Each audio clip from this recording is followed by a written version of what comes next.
119에서 신고 전화가 옵니다. 동생이 위증하다. 2012년 1월 1일 날 오후 2시 반에 화장해 버립니다. 나중에 이제 경찰관들이 그 수사하는 과정에서 의심하는 거 나오는 게 뭐였냐면 이 화장할 때 부모가 안 왔어요.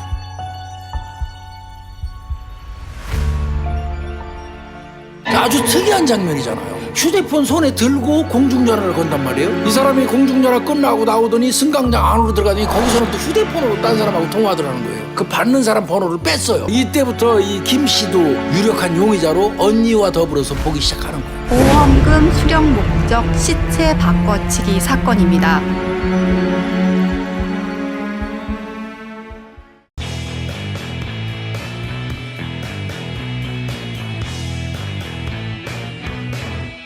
오늘 소개해드릴 제품은요, 콤부 샴푸입니다. 콤부 샴푸. 디자인부터 보시면 상당히 예뻐요. 아마 이제 여러분들 보시게 되면 아실 겁니다. 회사 관계자분이 우리 사건 의뢰 찐팬이라고 하시는데요. 사건 의뢰에서 많이 기부도 하고 좋은 일 하는데 우리들도 좀 동참해야 되겠습니다 하면서 저희한테 이렇게 광고 의뢰를 한 겁니다. 자연 유래 성분이 96% 정도 되는 거를 섞어서 만들었다고 합니다. 어린아이들 유아도 사용할 수 있기 때문에 온 가족이 다 쓸 수 있다는 이점이 있고요. 보습도 잘 되고 두피 건강 그리고 영양 공급의 기능이 충분하다고 합니다. 까다로운 어떤 비건 인증까지 마친 제품이라고 합니다. 한번 사용해 보시면 좋을 것 같고요.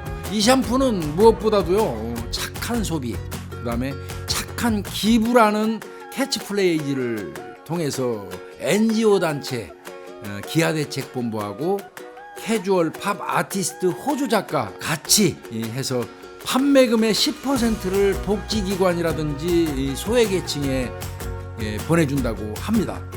온 가족이 같이 쓸 수 있는 비자극성 콤보 샴푸. 두피 건강도 지키면서 착한 소비, 착한 기부 어떨까요?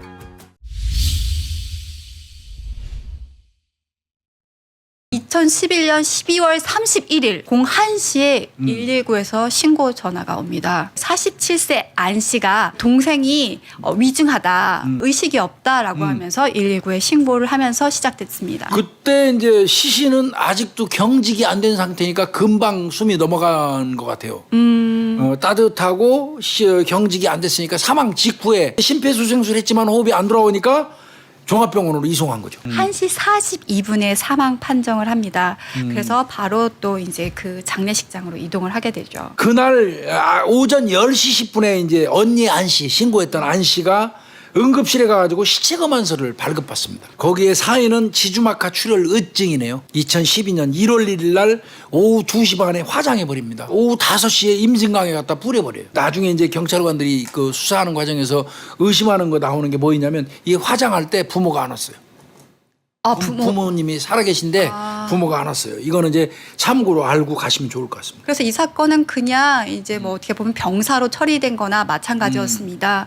근데 2012년 그 다음에죠. 보험사에서 이거 고액 보험금 받아가려고 하는데 암만 생각해도 이상하다고 경찰에다가 수사 의뢰한 거예요. 그러면 이제 볼까요? 사망한 사람부터 우선 따져봅시다. 네. 사망한 안 씨는 44살이에요. 언니가 47살이라고 그랬잖아요. 네. 3살 터울이 이 동생이에요. 무속인입니다. 강서구 아까 말씀드린 것처럼 화곡동에서 조그마한 점집을 운영합니다. 보험회사에서 이상하다고 했으니까 보험계약 청약서 같은 거, 보험 들기 전에 건강확인서 반드시 확인하게 돼 있거든요. 네. 지주막하 출혈 의증이 올 정도면 사실은 건강 상태가 별로 안 좋았었어야지 맞을 거란 말이에요. 근데 보험 건강 확인서 보니까 멀쩡해요. 보험이 총 3개예요. 2009년에 그러니까 이 사건이 발생하기 2년 전에 이제 A 생명에 그 2개의 그 보험이 있는데요. 하나가 통합보장보험인데요. 이거는 월 10만 원씩 그 납부를 하고요. 그다음에 종신보험 하나가 있는데 이거는 월 6만 원씩 그 납부를 하는데 이거는 보험금이 1억 원을 타게 돼요. 또 한 게 있습니다.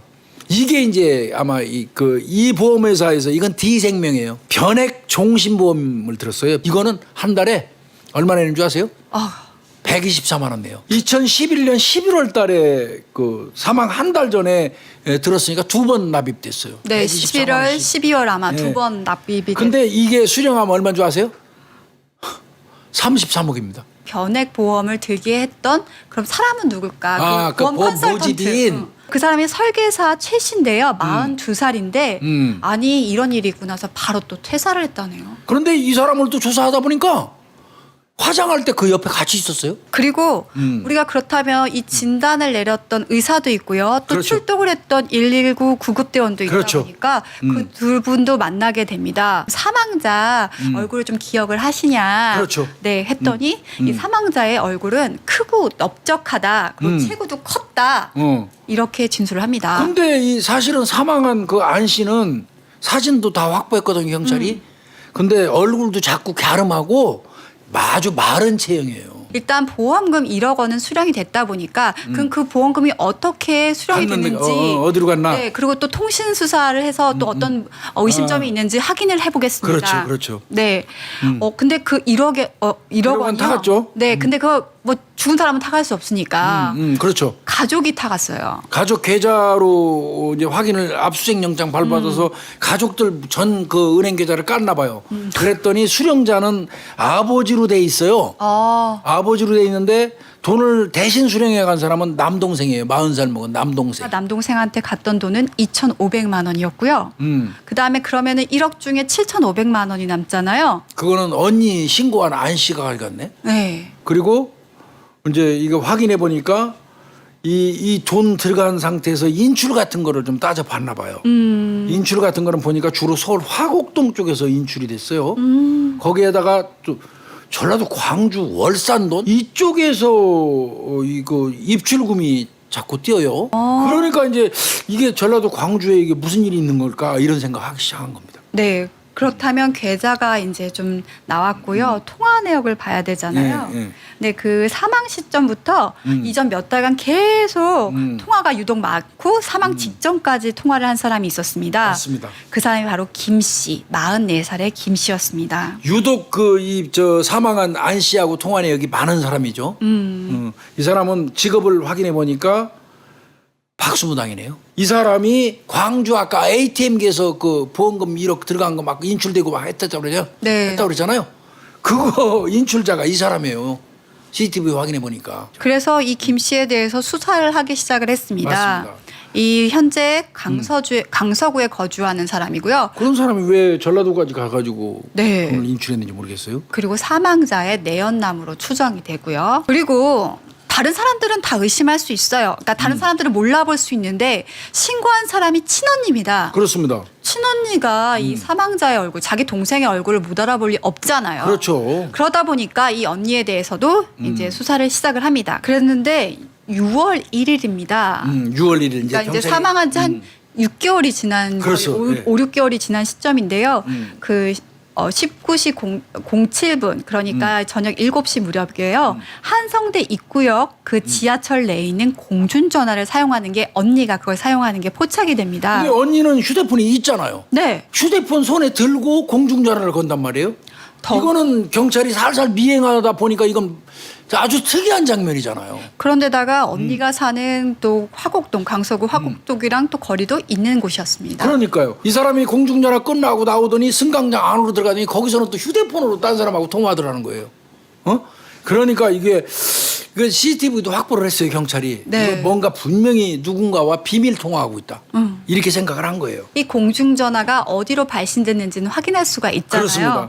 그랬더니 광주 나옵니다. 맞아요. 아까 그 ATM기 나왔던데. 네, 광주에 거주하는 남성 명의의 핸드폰 번호로 확인이 되는 거예요. 그렇다면 여기에 많이 수신되는 번호가 뭐냐라고 봤더니 강서구 거주하는 그 내연남 있잖아요, 김 씨.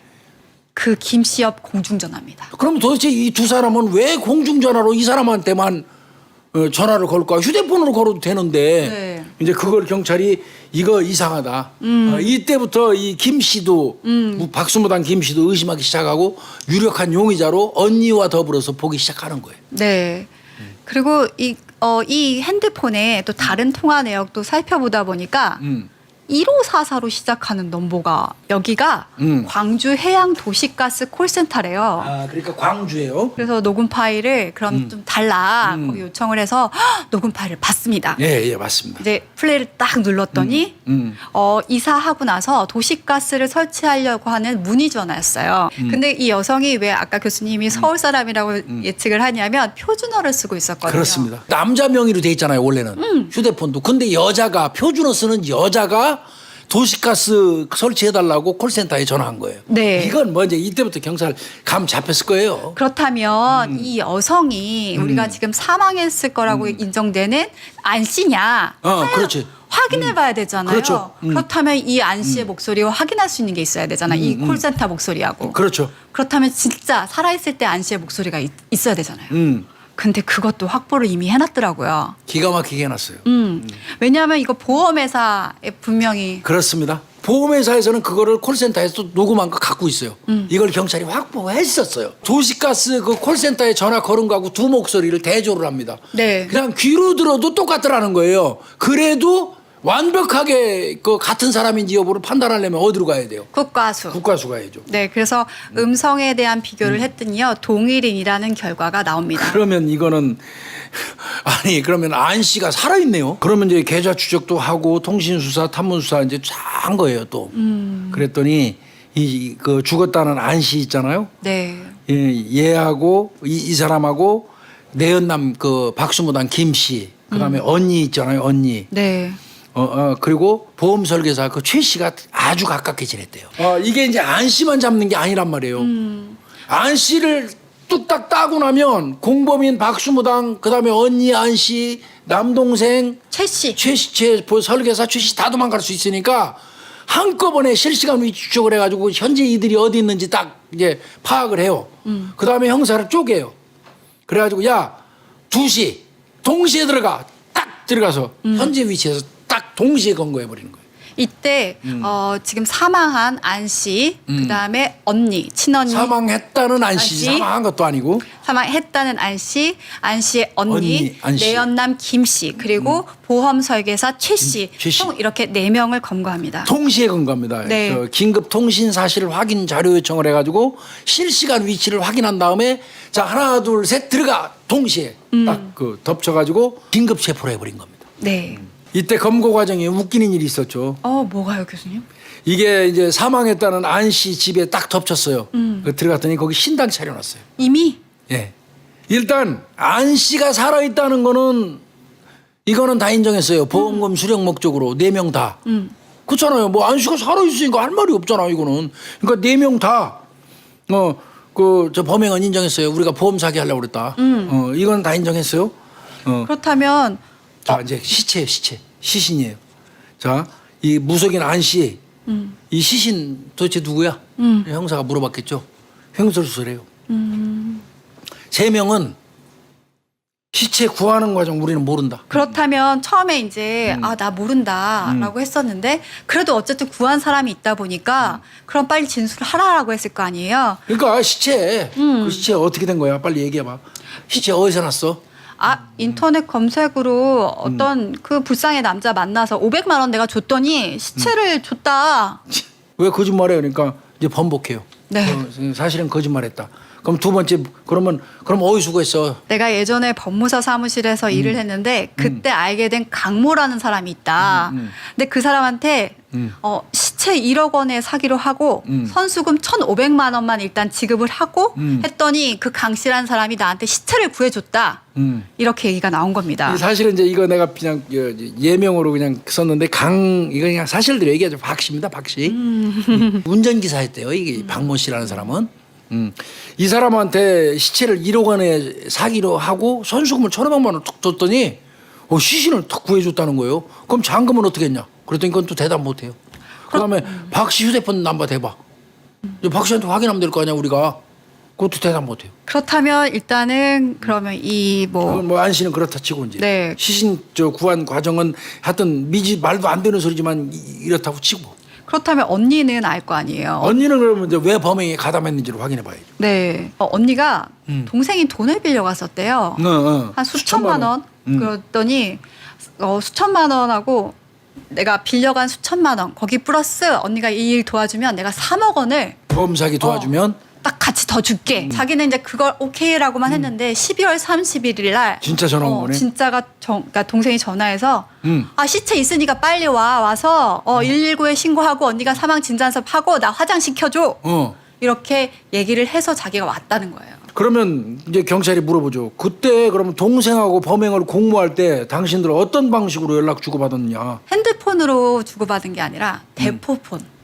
사실은 이 이전에 동생 안 씨하고 언니 안 씨의 통화 내역을 경찰이 다 깠었거든요. 근데 별로 없었어요. 그쵸. 그래서 경찰이 아니 어떤 식으로 그럼 연락을 주고받았길래 왜 통화 내역도 없어 당신네? 그러니까 12월 초에 동생이 대포폰 2대를 구해가지고 와서 한 대를 자신한테 주어가지고 그걸로 이 동생을 하고 연락을 했다.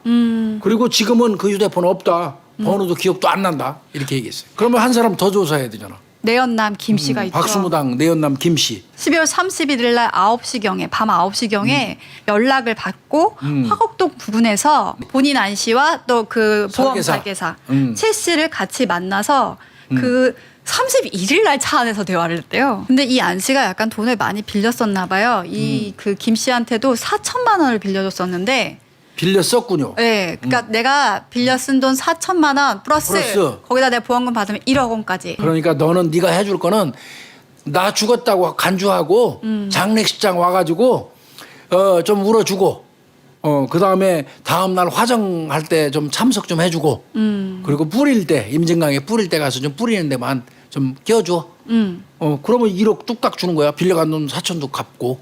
그러니까 본인은 그렇게 해서 승낙을 했다 이렇게 진술을 했어요. 이건 어디까지나 이 무당 김 씨의 얘기예요. 박수무당 김 씨의 얘기예요. 그리고 본인은 이제 1월 2일부터 장례 치르고 난 다음부터 지차로 이 저 죽었다는 안 씨를 태워가지고 강원도 강릉, 전라도 보성 이런 데로 이동하면서 여관에 투숙하면서 도피를 도와준 거예요. 그리고 또 한 최 명 더 씨, 있죠. 최 씨. 예. 네. 최 씨 설명해 주세요. 이 안 씨와 이 언니 동생 하는 사이였대요. 그러니까 그 죽었다는 안 씨와. 그리고 11월 달에 보험을 이제 가입시켰는데 이게 본인이 가입시킨 거 맞죠? 네. 그러면 이때부터 계획한 것 같은데. 그러니까요. 이때부터 계획했을 텐데 자기 때는 또 다시 12월 31일 날 거짓말하네. 네. 당일 날 잠깐만 와봐. 그래서 가봤더니 거기 딱 시체가 있었다. 그러니까 똑같이 다들 그렇게 얘기하잖아요. 지금 가보니까 시체가 있었다고 다 발뺌하는 거죠. 그리고 네. 얘는 얼마 준다고 그랬어요. 저 최 씨한테는 1억이요. 1억.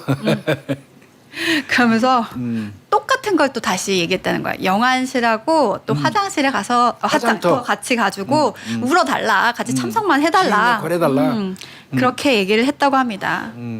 근데 이 말들 지금 우리가 설명했지만 이거 믿을 수 있습니까 경찰이? 이들의 진술로는 하나하나 밝혀낼 수가 없다 보니까 공무관계를 이제 어떤 객관적 증거 자료, 그렇죠. 통신이라든지 아니면 대포폰이라든지 그렇죠. 이런 걸 통해서 이들의 공무관계를 하나하나 밝히는 수사를 합니다. 이들이 얘기했던 걸 거짓말이라는 걸 깨야 되니까 이제 공무관계 수사를 이제 들어가는 거죠. 네. 공모했을 개연성이 높기 때문에. 그렇다면 일단 입에서 나온 말 중에 우리가 찾을 수 있는 게 대포폰. 대포폰. 대포폰은 볼 것도 없이 사전 계획이잖아요. 당연히 차지하죠. 대포폰이 키폰이죠. 지금 대포폰이 엄청 중요한 거죠. 차지해야 되죠. 그런데 언니 안 씨는 대포폰 전화번호도 기억 안 나고 그 지금 어디 있는지도 몰라요. 나. 이렇게 뻗대니까 미쳐버린 거죠. 이게 굉장히 골탕을 먹고 있다가 이제 수색하잖아요. 체포하면. 그 언니 안 씨의 수첩을 경찰이 압수를 한 거를 뒤적거리다 보니까요. 휴대폰 넘버 적혀 있는 그 메모가 쭉 써 있어요. 네. 그 번호를 추궁했어요. 이거 무슨 번호야? 이름 안 적힌 이 번호 무슨 번호야? 그러니까 사실은 그게 내 동생이 준 대포폰 번호 맞습니다. 이렇게 된 거예요. 그러면 이제 통화내역 분석하면 되지 그 대포폰. 2011년 12월 1일 한 달 전부터죠. 그렇죠. 그리고 그 다음 해인 2012년 7월 3일 그 체포되기 전까지 그렇죠. 통화 내역을 분석을 했습니다. 그랬더니 이 동생 안 씨가 사용한 대포폰의 번호가 또 나오죠. 네. 2대 원래 준비했었잖아요. 그 번호도 나오잖아요. 네. 동생 대포폰도 이제 거기서 발견했어요. 저 대포폰 어디서 구했어요? 그러면 이제 당신 대포폰 어디서 구했어? 그랬더니 우리 집 근처에 PC방이 있는데 거기에서 일하는 알바상한테 내가 부탁을 했더니 대포폰을 구해줬다. 이렇게 거짓말하다가 사실은 내 대포폰을 구해준 사람은 법무사 사무실에 있을 때 운전기사로 일했던 박 씨인데 그 사람이 자기 친구하고 협조를 해가지고 요양원에서 나한테 시체를 구해준 사람이기도 하다. 그러니까 그러면 이 박 씨하고 박 씨의 그 친구 이 사람들은 긴급 체포할 수 있죠. 네. 체포했습니다. 네. 그랬더니 이 두 사람이 우리한테는 시신 구해달라는 게 아니었고 가정부를 부탁을 했다. 그래서 우리가 직업 소개서 통해가지고 가사도우미 2명 소개해주고 100만 원 받았다. 그러면 이제 그때 구해줬던 가사도우미들도 또 조사해봐야 되잖아. 2명 구해줬으니까. 네. 그 중에 한 사람이 이제 아마 조선족 백모 씨예요. 47살 먹은. 안 씨의 집으로 가서 일을 마쳤는데 좀 잠이 잠깐 들었다. 근데 안 씨가 꼴뚜 새벽에 왔대요. 꼭두 새벽에 자기 방으로 왔대요. 네, 잠을 자고 있는데 꼴뚜 새벽에 와서는 갑자기 몸에 좋은 한약이라 그러면서 먹으라고. 먹고 자라고. 그래서 먹고 잤다. 음. 근데 좀 얼마 있다 보니까 머리가 너무 아프고 속이 뒤틀려서 그날 새벽에 화장실 왔다 갔다 왔다 했다라는 거예요. 그냥 사지가 그리고 막 마비되는 느낌이 좀 있었다. 이런 얘기를 그 두 번째 가사도우미 이 사람이 얘기를 했어요. 그러면 무슨 약물 탔을까를 또 조사를 해야 되잖아. 그렇죠. 그랬더니 언니한테서 이게 나옵니다. 언니가 12월 24일과 27일 날 그 내과에 방문해서 수면제 그 졸피뎀이죠. 네. 그러니까 14일치 분량을 처방을 받았더라고요. 근데 이제 처방은 언니 보험증으로 받은 걸로 돼 있는데 언니를 추궁하니까 이건 내가 처방받은 거 아니다. 동생이 내 보험증 가져가고 한 거다 하고 얘기를 해요. 그래서 이제 경찰이 이거 이상하다.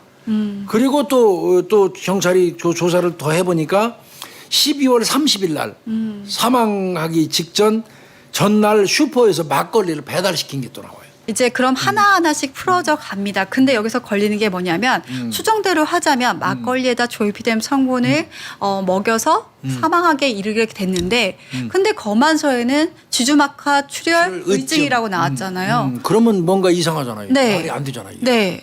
그렇다면 거만이도 조사해봐야죠. 네. 여성분이었다고 그래요. 거만이가 나이가 이렇게 많지 않은 분이었더라고요. 근데 이분이 사체 검안서에 최초에는요 사인 불상으로 돼 있었어요. 그런데 분명한 거는 본인 이름으로 도장 찍혀서 사인돼 있는 데는 지주막하 출혈 의증이라고 써 있었잖아요. 네. 그러니까 계속 경찰이 저 거만이 데려다 조사하는 거죠. 입건했어요. 정식으로. 나중에 확인해 보니까 이 안 씨 있잖아요. 주범 안 씨가 이 여동생이 제부가 또 또 있더라고요. 자매 중에 막내가 있는데 막내 남편이 지방에서 시장 출마까지 할 정도로 좀 영향력이 있는 사람이래요. 그 사람한테 부탁을 해가지고 사체 검안서 변경을 부탁했다는 거예요. 그런데 이 거만이는 나는 퇴근했다. 사인 불상이라고 쓰고 퇴근을 했고 그 이후에 어떻게 저 지주막하 출혈 의증으로 변경됐는지 난 이해가 안 가는데 분명한 거는 응급실 직원들이 내 비번하고 아이디 다 알기 때문에 누군가가 그거 발급해 준 거다. 그 프로그램 알으니까 이 거만이는 그렇게 얘기했어요. 그렇다면 또 한 사람 남아 있습니다. 바로 2,500만 원을 수령을 했던 남동생인데요. 그렇죠. 이 남동생도 범행에 가담을 했는지 확인을 해봐야 되겠습니다. 그래서 동생한테 물어봤겠지. 너 진짜 네 누나가 죽은 거라고 생각하고 보험금 받았어? 아버지 대신해서? 확인하죠. 네. 그랬더니 자기는 죽은 줄 알았다. 누나 죽은 줄 알았다. 그래서 보험금 저 청구했고 2,500만 원 내가 받았다. 근데 이거는 경찰에는 안 믿죠 이거. 네. 아니 저 죽은 누나 있으면 아버지하고 동생하고 가서 얼굴도 안 보나요? 돈을 또 수령받을 돈을 정도로 2,500만 원도 받았고 그러니까 경찰도 이건 공모 가능성이 있다고 봐가지고 입건해 버립니다. 불구속 입건해요 이 동생도. 이제 사건 전말로 한번 들어가 볼까요? 네. 이걸 설명해 드리는 게 이제 우리 구독자님들이 제일 편할 것 같아요. 앞에서 막 우리가 수사 진행하는 과정이 워낙 방대하고 여러 사람이 나오다 보니까 헷갈리실 거예요. 나름 애는 썼는데 이해가 잘 안 되실 것 같은데 네. 지금부터 사건 전말을 설명해 드리면 훨씬 우리 구독자님들이 편할 것 같습니다. 이 안 씨부터 네. 가볼까요? 이 안 씨는요 2010년에 내린 곳을 받아서 무속인이 됩니다.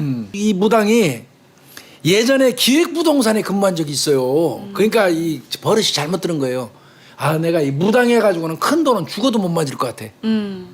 그러니까 내 돈 좀 벌어야 되겠다. 근데 옛날 내가 기획부동산 근무했던 그런 실력이 있으니까 요거를 평택에다가 원룸형 빌라를 져가지고 세를 받아 먹자 이런 계획을 세웠어요. 그래가지고 가족, 자기 지인들 이런 사람들 돈을 왕창 빌려요. 그래갖고 2011년도에 공사가 시작됐어요. 평택에다가. 공사가 시작이 됐는데 빌린 돈으로 하려고 그러면 이 공사는 변수가 많이 따라요. 이게 저 3층을 짓기로 했는데 2층까지 올라갔는데 그때부터 자금이 부족한 거야. 네. 그러면 이제 그 멈출 수도 없고 미치는 거잖아요. 네. 그래서 사채를 땡겨 쓴 게 5억이에요. 멍청한 거죠. 그래서 이제 생명보험에 가입을 해가지고 보험 사기 쳐야 되겠다. 그 통화 내역 중에 특이한 게 하나 발견됩니다. 바로 2011년 12월 13일하고 14일 이틀간의 수해에 걸쳐서요.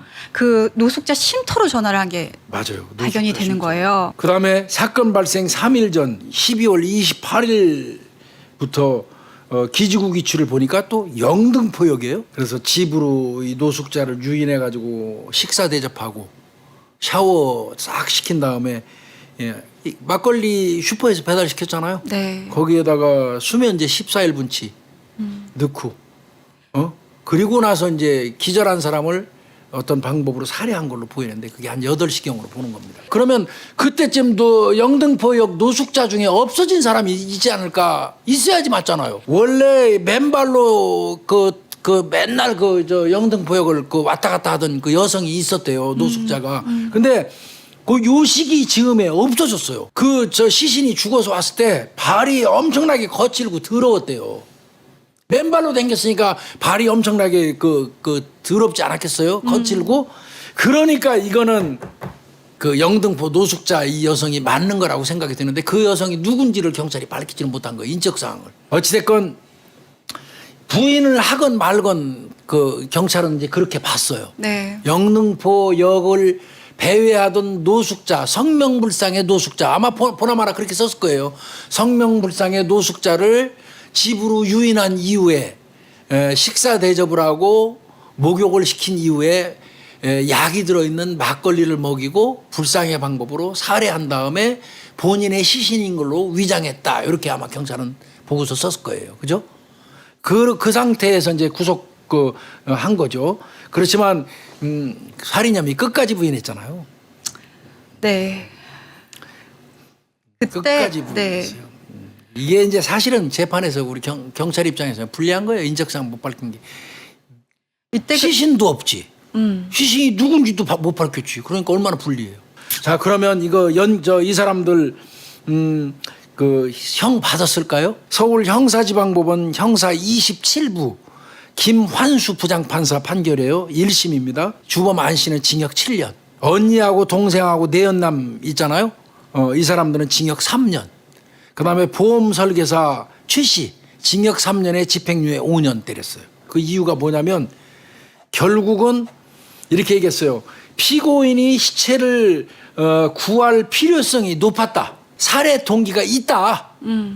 그리고 병원으로 옮겨진 시체의 상태로 봐서 사망 시간이 그리 오랫동안 경과하지 않은 걸로 보이는 점 이런 것 등등으로 봐서 피고인이 성명불상자를 살해해서 자신의 시체로 가장했을 가능성이 없는 건 아니다. 그러나 성명불상자의 구체적인 신원 및 사망 원인을 알아낼 수 있는 아무런 단서가 없다. 따라서 피고인의 집까지 도달한 경위, 입증할 단서가 존재하지 않기 때문에 살해했다고 단정할 수 없다는 거예요.